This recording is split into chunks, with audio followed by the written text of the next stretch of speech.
भाजपकडून मला ऑफर होती, मात्र मी शिंदेना सोडणार नाही, असंही एक वक्तव्य निलेश राणे यांनी केलेले. त्याचबरोबर शिंदेचा पक्ष जो आहे हळूहळू पोखरण्याचं काम सुरू आहे, अशी टीका त्यांनी केलेली आहे. नाही, असं काही नाही आहे.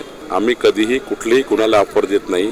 काही गोष्टी स्थानिक राजकारणात जरी मतभेद झाले असतील, पण अशा गोष्टी बोलू नये ज्या गोष्टी झाल्यात नाही. आम्ही कधी शेवटी निलेश राणे आमच्याच पक्षाचे नेते होते. विधानसभेच्या निवडणुकीत एकनाथ शिंदेजीकडे ती जागा गेली, त्यामुळे एकनाथ शिंदेजीकडे त्यांना निवडणूक लढवावी लागली. निलेश तर आमचेच भाजपचे कार्यकर्ते, पदाधिकारी, नेते होते आणि त्यामुळे वेळेवरती हे झालं की ती जागा शिवसेनेला गेल्यामुळे ते शिवसेनेत गेले. शेवटी आमचं सर्वांचं उद्दिष्ट हे होतं की निलेश राणे आमदार व्हावे, निलेश राणे हे विधानसभेत यावे. त्यांचंही खूप काम होतं निलेश राणेचं, की त्यांनी खूप त्या ठिकाणी काम केलं होतं. आमची सर्वांची इच्छा होती, देवेंद्रजीची, एकनाथजीची, नारायणराव राणेजी, नितेश राणेजी, आमची सर्वांची एकमताने ही इच्छा होती की निलेश राणे आमदार व्हावेत. आता निलेश राणे शिवसेनेतून आमदार झाले आहेत, त्यांना आता आम्ही कशाला आमच्याकडे आणण्याचा प्रयत्न करणार आहे? असा कुठलाही प्रयत्न आमचा नाहीये. उलट भारतीय जनता पार्टीमधनं शिवसेनेमध्ये निलेश राणेजी यांना वेळेवर आम्ही त्या ठिकाणी लढण्याकरता सांगितलं, ते लढलेले आहेत, ते संमतीने झालेलं आहे. आणि त्यामुळे मला असं वाटतं आता असे काही चुकीचे गौप्यस्फोट करून मला वाटतं की महायुतीमध्ये अजून ताणतणाव होऊ नये याची काळजी सर्वांनी घ्यायची आहे.